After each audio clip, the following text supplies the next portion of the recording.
Are you alright? Matindi ang pag-aalala ni Ethan. Alam niyang nahihirapan ito dahil malakas ang force ng pagkakalaglag niya pero ramdam niyang mas matindi ang pag-aalala nito sa kanya. Ipinag-cross ni Sabrina ang mga kamay. Umaasa na sana ay isang senyales ang nakikita niyang iyon kay Ethan para mahulog ito sa kanya. Pinakiramdaman ni Sabrina ang sarili. Wala naman siyang nararamdamang kakaiba maliban sa mabilis na pagtibok ng puso niya. I'm alright. Pwede mo na akong ibaba. Pero hindi nito ginawa ang sinabi niya. Nanatili lang itong pangkusiya. Napakapasaway mo. It's the middle of the night. Paano na lang kung hindi ako dumating? Napakagatlabi siya. Well, I can't say no to my baby's demand. Sa sinabi niyang iyon ay lumambot ang mukha ni Ethan. If you're craving, you could have asked somebody to do it for you. There's my bodyguard. At ako, pwede mo akong tawagan kung may kailangan ka. Ayokong istorbohin ka. Nang ma-ospital ako ay halos hindi ka na umalis tabi ko. Kinain ko na masyadong oras mo. Ayokong dumepende palagi sa iyo. As of your bodyguard, he was asleep at ayoko naman siya istorbohin. Alam kong pagod din siya dahil maghapon na rin niya akong binabantayan. He gritted his teeth. Ayoko na muling mangyari pa ito. Naintindihan mo? You put me in hell. I was so much worried about you. Sabrina felt like melting. Alright. Patagal na katahimikan ang pumailan lang sa pagitan nila bago muli nagsalita ito. Tumingin ito sa kanina pa niyang pinag-iinteresan. You still want the mango? Napatingin muli siya sa mangga. Bumalik muli ang kanyang paglalaway. Tumango siya. Ibinaba ni Ethan si Sabrina. Ang akala niya ay utusan nito ang isa sa mga tauhan nito pero ito mismo ang umakyat sa puno. Be careful! Sigaw niya rito nang mag-umpisa na itong umakyat. Tumigil si Ethan at tumingin sa kanya. Kinindatan siya nito saka nagpatuloy sa pag-akyat. Mas kinakabahan pa yata si Sabrina kaysa sa sitwasyon niya kanina. Ang nararamdaman niya ngayong si Ethan naman ang sumalang. Lalo na makita niyang nakakagat na rin ito ng langgam. Kagaya ng nangyari sa kanya kanina. Ngunit hindi tumigil si Ethan. Binaliwala nito ang mga kagat at matagumpay na nakuha ang pinapangarap niyang mangga. Happy now? Wika ni Ethan nang makababa ito at iabot sa kanya ang mangga. May mga pantal ka. Umiling ito. Don't worry about it. It doesn't matter. What matters now is if I made you happy. Tumango si Sabrina. Niyakap niya si Ethan. Naramdaman niyang bahagyang natigilan ito dahil sa ginawa niya. Naramdaman niya ang tibok ng puso nito. It was racing. Lalong gumanda ang pakiramdam niya. Kung ganoon ang nararamdaman nito, ibig sabihin lang noon ay hindi naman talaga hopeless case si Ethan. He was not a hopeless case. He was not that heartless. It would just take time and he would capable of loving. Soon, nararamdaman ni Sabrina. Nasa kalagitnaan si Sabrina ng konsentrasyon niya sa trabaho nang tumunog ang cellphone niya. She frowned. She felt distracted. Hindi niya gusto ang naiistorbo sa trabaho lalo na kapag nag-uumpisa pa lang siya. Madalas na naka-silent mode naman ang cellphone niya pero dahil may inaantay siyang mahalagang tawag kaninang lunch ay nagdesisyon siyang tanggalin iyon doon para kapag dumating na ay mabilis niyang malalaman. Nakalimutan naman niyang ibalik sa dati pagkatapos. Dahil nawala na rin naman ang konsentrasyon ni Sabrina, napilitan siyang tingnan ang cellphone. Hindi naman ganoon kahigpit ang trabaho niya at ang kumpanyang pinapasukan niya, kaya maaari niyang sagutin iyon. It was Ethan. Hindi tuloy maintindihan ni Sabrina ang reaksyon. Sinabihan na niya si Ethan na huwag itong tumawag kapag oras niya ng trabaho. Madalas ay ayaw nitong magpapigil. Ginawa na nitong hobby ang pagtingin ng kalagayan niya. Palagi itong nagte-text at kinukumusta ang lagay niya. He was always concerned and worried about her. Nakakainis dahil naiistorbo siya sa trabaho niya pero sa kabilang banda ay nakakatuwa din. Masarap sa pakiramdam na may isang tao na concern sa kalagayan mo. Lalo na kapag ang taong iyon ay gusto mo. 2 araw matapos makalabas ng ospital ni Sabrina ay pumasok na siya muli sa trabaho. Hindi naman ganoon kalala ang sitwasyon niya kaya maayos lang iyon. Kinailangan lang naman kasi siyang i-confine dahil inoobserbahan ng doktor ang lagay niya. It turns out na wala namang gaanong dapat ipag-alala. Kaya lang naman siya nahimatay dahil na rin sa sintomas ng kanyang pagbubuntis. Ngayon ay ilang araw na siyang pumapasok sa trabaho. Noong una ay bahagya pa nilang pinagdalunan ni Ethan iyon. Hindi raw nito gusto na magtrabaho siya lalo na sa kondisyon niya. Pero nang ipaliwanag naman niya rito na hindi ganoon kahirap ang kanyang trabaho ay pumayag ito. In terms na magpapaalaga pa rin siya dito. Hindi naman niya ito pinigilan. Simula nang pumasok siya ay inihahatid siya nito sa trabaho at ganoon din kapag uwian na niya. Pero hindi lang sa ganoon ang pag-aalaga nito. Pati pagkain niya ay ito rin ang nagme-maintain para maging balanse. Umupa si Ethan ng isang dietitian para malaman ang mga do's and don'ts sa mga pagkain kailangan niya para maging maayos ang kondisyon niya. Ang dietitian at ang team rin nito ang naghahanda ng mga pagkain na iyon. Pinapadala ng mga itong breakfast, snacks, lunch at dinner na kailangan niya. Masasarap naman ang mga pagkain na pinapadala ng mga ito kaya hindi na siya nagreklamo. Pero kaninang tanghalian ay inatake siya ng nausea kaya hindi niya nagawang ubusin iyon. Medyo masama lang ang pakiramdam ko kanina pero ayos na ako ngayon. Pinilit niyang gawing kapanipaniwala na maayos na nga siya dahil puputaktihin na naman siguro siya ni Ethan ng pag-aalala nito. Kapag pinahalataan niya na hindi pa rin siya ganoon kaayos. Nakakatakot din minsan ang pagiging warrior nito. Paano kasi ay nang maramdaman nito na masama ang pakiramdam niya noong isang gabi ay pumunta pa talaga ito sa apartment niya para tingnan ang lagay niya. Are you sure? I am 100% sure. Huwag ka na mag-alala, okay? I'm totally fine. I'll see you later. Okay, papadala lang muli ako ng prutas dyan sa office mo para mabawi ang hindi mo naubos na lunch mo. Akmang magsasalita pa sana si Sabrina para pigilan ito pero naibaba na ni Ethan ang telepono. Noong isang araw, sa kabila ng mga pinapadala na pagkain sa kanya ay personal na dinadalhan rin siya ni Ethan ng prutas. Mabuti daw iyon para sa lagay niya. Isang basket ang dinala nito kahapon kasama na rin ang isang punpo ng iba't ibang kulay na tulips.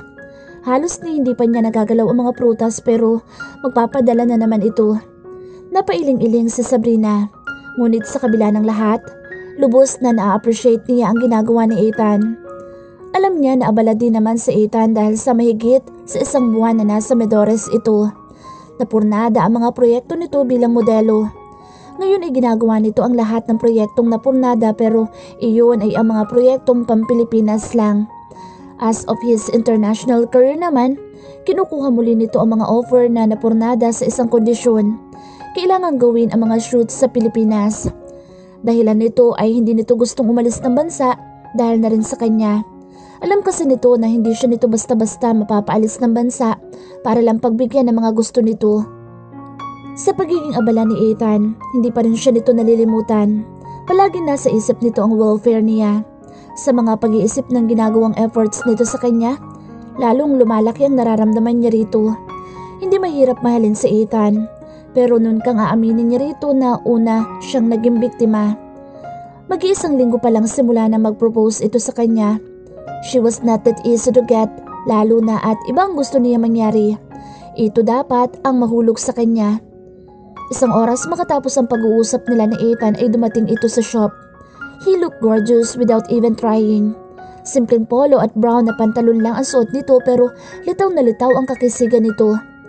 Saktong break ito na dumating kaya lalong umagaw ito ng atensyon. Hindi ito ang unang beses na nagpakita ito sa shop pero kahit ganoon ay pinagkagaluhan pa rin ito doon. May mga mangilan-ngilan pa rin na tauhan na nagpapapicture dito. He was that famous. Ina-entertain naman ni Ethan ang mga iyon. May dala ulit si Ethan na isang basket pero kaiba sa una nitong dala. Ang iba roon ay talop na. Ginawa na raw nito iyon para hindi na siya mahirapan pa. Ibinigay nito iyon sa kanya pati na rin ang isang punpo na naman ng bulaklak. Kinantsawan tuloy lalo siya ng mga kasamahan. Sa kabila ng pagiging crush ng bayan ng ama ng anak niya, suportado ng mga ito si Ethan para sa kanya. Boto ang mga ito sa lalaki. Well, kailangan pa ba niyang magtaka? He cares too much for her. Kung sana nga lamang ay hindi lang talaga pagpapahalaga ang nakikita niya kay Ethan. Masaya siya sa ginagawa ni Ethan sa kanya. She felt special, pero alam niyang may kulang pa rin. Lahat naman ng tao ay nagpapahalaga, hindi ba? Pagpapahalaga sa kaibigan, pag-aalala sa kaibigan. Maaring ganun lang ang nararamdaman sa kanya ni Ethan. Isama pa na dinadala niya ang anak nito. Of course, he was totally concerned about their unborn child. Maaring yun nga lamang talaga ang dahilan kung bakit ito ganoon sa kanya. Sa isiping iyon ay nalungkot si Sabrina, pero ayaw niyang kainin siya ng lungkot. Sinabi nitong espesyal siya. Gusto niyang umasa na maaring humigit pa iyon doon. Gusto niyang isipin ang mga positibo. Aantayin na kita, wika ni Ethan. Nang paalisin na niya ito dahil tapos na ang break. Ilang oras pang ipaghihintay mo? It's okay, I can wait. Ngumiti pa si Ethan. Hinayaan na Sabrina si Ethan sa gusto nito. 5:00 nang matapos ang trabaho niya at balikan niya ito. Nakakunot noo si Ethan nang makita siya. What's wrong? You look pale. Lumunok si Sabrina. Hindi niya alam pero tila sumama ang pakiramdam niya. Ilang minuto bago ang uwian. I don't know, pagod lang siguro ako. Let's go. Inalalayan siya ni Ethan patungo sa sasakyan nito. Nang makaupo sila ay pinahiga siya nito sa dibdib nito para makapagpahinga. Nakaramdam si Sabrina ng ginhawa dahil sa nangyari. Nararamdaman niya ang pagtibok ng puso ni Ethan. Gusto niya ang pakiramdam na ganoon sila kalapit sa isa't isa. She liked him being close to her. She liked them being intimate to each other. But does he feel the same way too? Nakaramdam ng kung anong masama sa sikmura si Sabrina sa biglang pumasok sa isip niya. Gusto niya maging positibo pero namumuhay pa rin sa realidad ang utak niya. Hindi niya rin maiwasang isipin ang mga negatibo at sa pagkakataong iyon ay nakasama pa iyon sa kondisyon niya. She felt sick. Napahawak siya sa kanyang bibig. Tinanggal niya ang sarili sa dibdib ni Ethan. Sabrina, what's wrong? I feel sick. Go away. Ngunit hindi siya pinakinggan ni Ethan. Kinabig siyang muli nito sa katawan nito dahilan para doon niya mailabas ang hindi niya dapat mailabas. She poked in his shirt. She was so disgusted by her actions and at the same time, so vulnerable. Pero hindi siya inilayo ni Ethan. Hinaplos-saplos pa nito ang likod niya para tulungan siyang makaahon sa kanyang nararamdaman. Kapag kuhan ay humiingi ito ng tubig sa tauhan na nasa passenger seat ng sasakyan nito. Pinainom nito iyon sa kanya. It's alright. It's going to be alright. Patuloy ito sa paghaplos ng likod niya. Kumuha rin ito ng tissue at pinunasan ang namamawis niyang mukha. I'm sorry. Hindi napigilan ni Sabrina na mapaiyak. Nahiya siya sa ginawa niya. She felt so weak too. Mio Dios, don't cry, Mina Carida. Normal lang ang pinagdaraanan mo. Pero sinukahan kita. I feel so disgusted with myself. That doesn't matter, okay? Damit lang ito. Ikaw mas nahihirapan sa lagay natin. Huwag mo kong alalahanin. Your welfare is the one that should be prioritized. Huminga siya ng malalim at pinakatitigan sa Ethan. Hinawakan naman ito ang pisngi niya at pinahid ang mga luha na dumaloy roon. I hate to see you cry, Sabrina. I hate to see you hurt. But why? Sandaling natigilan si Ethan. It's because... Natigilan muli ito. Hindi na ipagpatuloy ang akmang sasabihin. Lalong lumakas ang tibok ng puso niya. Gusto niyang umasa na may mas malalim na dahilan kung bakit ayaw nito makitang nasasaktan siya. May mga romantic bones siya sa katawan kaya nahihiling din niya na sana ay totoo ng mahal nga siya ni Ethan. Hindi ba't kapag ayaw masaktan ng mga lalaki ang mga babae ay may nararamdaman ito rito? May pagmamahal ito sa babae? Posible ba na iyon nga ang nangyari kay Ethan? Pero anong pumipigil rito para sabihin ang mga iyon? You're okay now? Baging natawa si Sabrina nang marinig ang tanong na iyon kay Ethan. Kakagising lang niya ng umaga na iyon at tinawagan siya ni Ethan para tanungin ang lagay niya. Gusto niyang paikutin ang kanyang mata sa concern na ipinapakita nito sa kanya. Kagabi mo pa tinatanong iyan? I just want to make sure. You scared the hell out of me yesterday. Napangisi si Sabrina. Kapag welfare ko yata palagi ka nalang natatakot. Tumawa si Ethan. Yes, you had that kind of power over me. So ano nga, okay ka na ba talaga? Do I need to send... I'm okay. Parte lang ng paglilihi ko ang kahapon kaya wala kang dapat ipag-alala. Wala din akong morning sickness ngayon. I'm perfectly fine. And I'll be fine the whole day too. Wala naman akong pasok. Sabado ngayon kaya off niya. Pero teka, how about you? Nasaan ka ngayon? I'm going here? Napag-cruise ni Sabrina ang mga daliri niya dahil gusto niyang makita si Ethan. Gusto niyang dalawin siya nito kahit kahapon lang sila nagkita ay namimiss na agad niya ito. Kung parte iyon ng paglilihi niya o dahil sa personal na kagustuhan lang niya ay hindi na mahalaga. She wanted him to be there. Pinatunog ni Ethan ang dila. I'm sorry, baka mamaya pang hapon kita madalaw. May importanteng appointment ako ngayong araw. Like? May feeding program na sponsor ngayon ang SAC. Pinilit ako ni James na mag-volunteer. Oh, can I come? Gusto niyang makasama si Ethan ngayong araw. Pero nananabik siya kung makakasama niya ito sa mga ganoong klase ng okasyon. Bilang dating mahalika, madalas na ginagawa ng pamilya nila iyon. Pero dahil sadyang may kinaartehan ng kapatid at ina niya, madalas ay siya ang sugo ng pamilya sa mga ganoong klase ng proyekto. Naaliw siya kapag tumutulong sa iba. Pwede naman, pero totoo ba maayos na ang pakiramdam mo? Makakaya mo ba?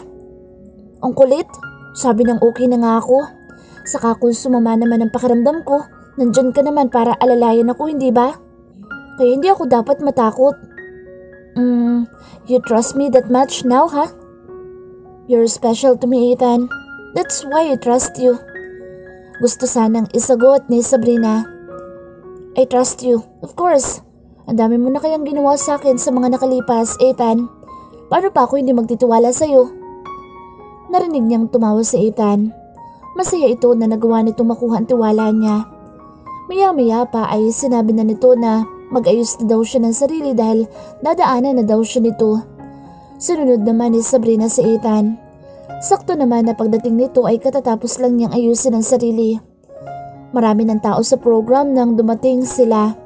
Kagaya ng inaasahan ay nagkagulo ang mga tao nang makita si Ethan. Agad na nalayo ito sa kanya dahil na rin pinagbigyan nito ang mga taong nasabik sa pagkakita rito. Wala naman iyong kaso kay Sabrina. Gusto niya makasama si Ethan pero mas masarap ang pakiramdam na makitang naaaliw rito ang mga tao na humahanga dito. Masaya din si Sabrina na tumulong sa feeding program. Kasama nila sa feeding program ang kaibigan ni Ethan na si James. Napag-alaman niya na kapag pala ganoong mga charity works ay madalas itong tumutulong.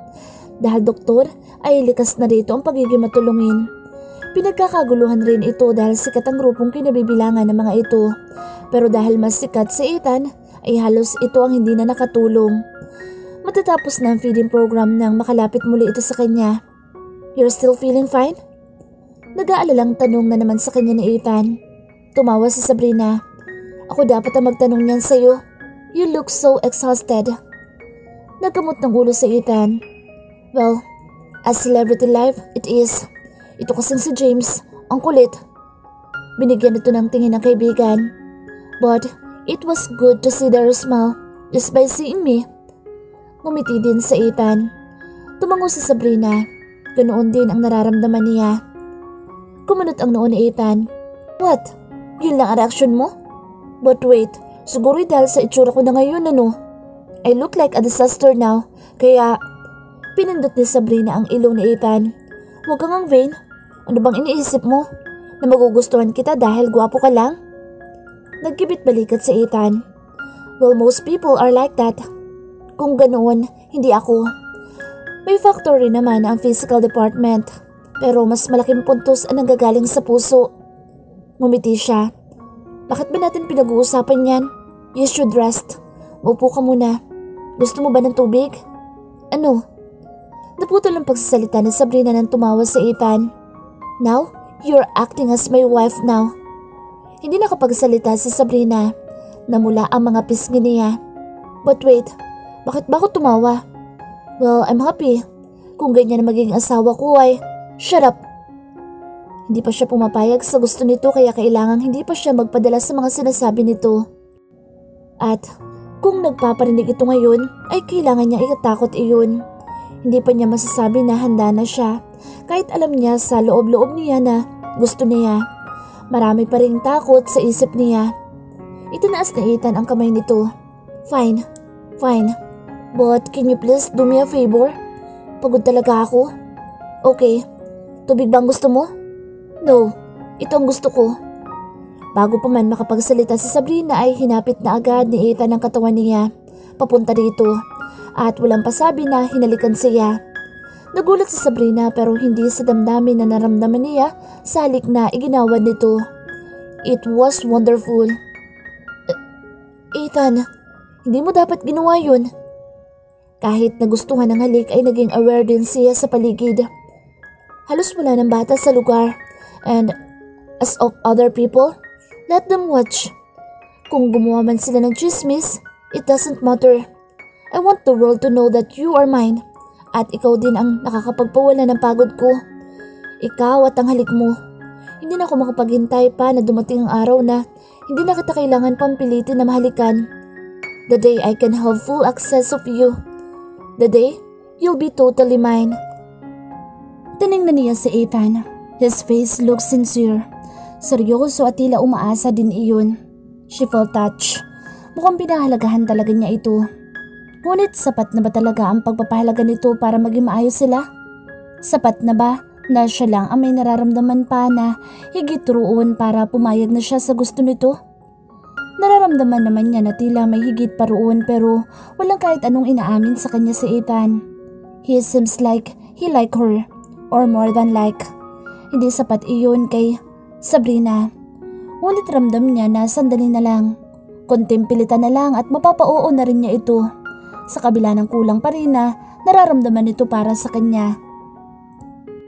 Isang linggo ang nakalipas pero bigo pa rin si Sabrina na malaman kung higit pa nga ba sa pag-aalala at pagpapahalaga sa kanya si Ethan.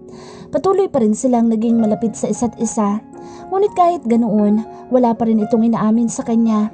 Minsan pakiramdam niya ay ayaw na niyang umasa na magagawa nga niyang imposible.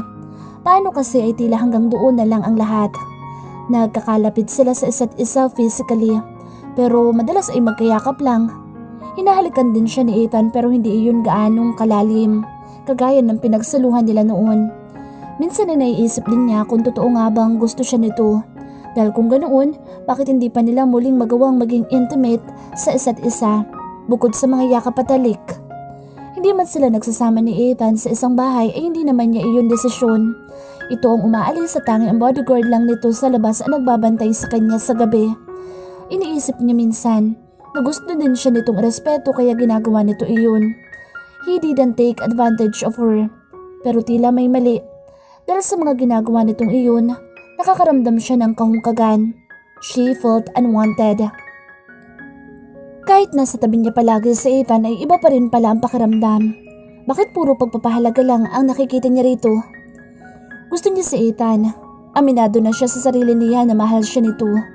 Madali lang naman itong mahalin. Lalo na sa mga pinapakita nito sa nakaraan. Kung tutuusin ay maaari na siyang pumayag sa gusto nito dahil may nagmamahal na sa relasyon nila. Yun lang naman ang mahalaga, diba? Love was a gift.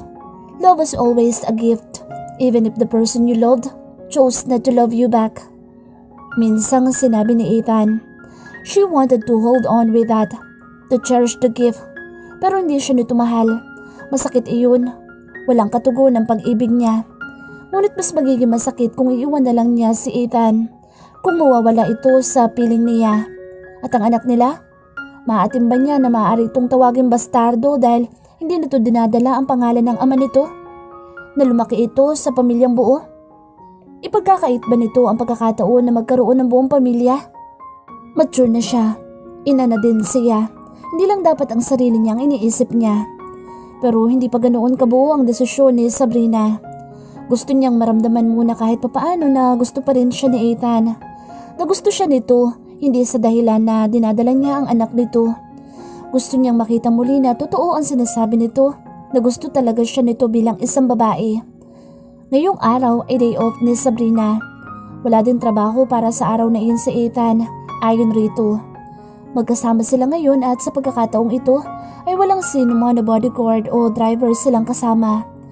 Tila isang ordinaryong couple lamang sila habang si Ethan ay nagmamaneho at siya naman ay nasa passenger seat. Sinabi nitong may pupuntahan daw sila pero sorpresa daw kung saan. Hindi man alam maaaring mangyari ay nakaramdam ng kasabikan si Sabrina.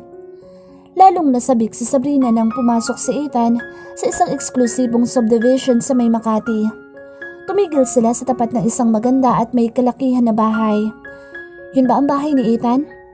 Hindi niya sigurado kung saan natira si Ethan kapag nasa Pilipinas o nasa Maynila ito. Pero sa lagay ng status dito sa buhay, maaaring sa ganoong subdivision at ganoon kalaking bahay nga ito tumutuloy. Iyon ang unang beses niya na makarating doon. Your house? Tanong niya rito nang pagbuksan siya nito ng kotse. Umiling si Ethan. Nagtaka si Sabrina. Mamaya ka na magtanong. Tara sa loob. Inalalayan siya ni Ethan na bumaba at maglakad patungo sa loob ng bahay. Masasabi pa ni Sabrina na maganda ang bahay nang makapasok siya sa loob. Maganda ang interior noon at bumagay ang mga furnitures na nasa loob. Nakaka-at home din ang ambience ng bahay. Hindi nakaka-suffocate sa sobrang laki at gara ng mga gamit kagaya ng nararamdaman niya noong prinsesa pa siya.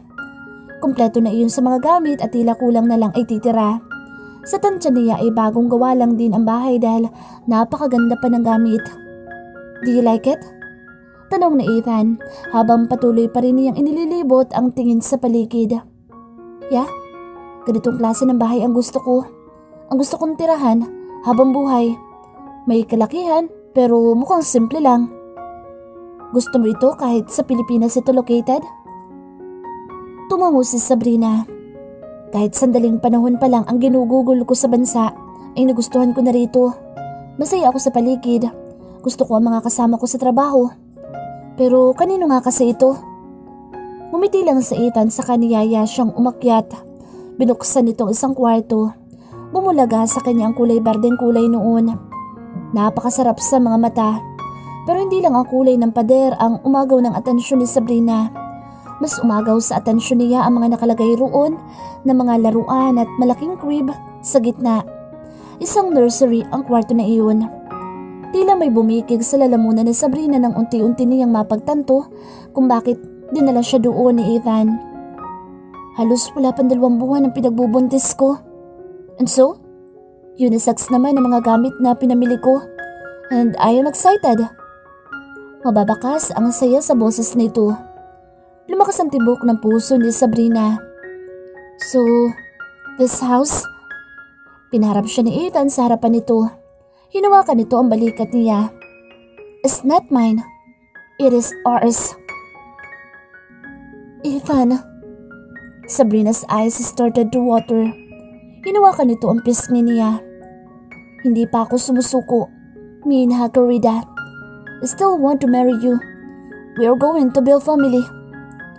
May kung anong humaplo sa puso niya sa sinabing iyon ni Ethan. A family. Dati, dahil naging isang simpleng tagahanga lang nito ay pinapangarap lang niya na makalapit dito. O hindi kaya ay muling maging kaibigan nito kagaya ng dati. Pero ngayon ay magpapakasal siya. Magiging asawa siya nito.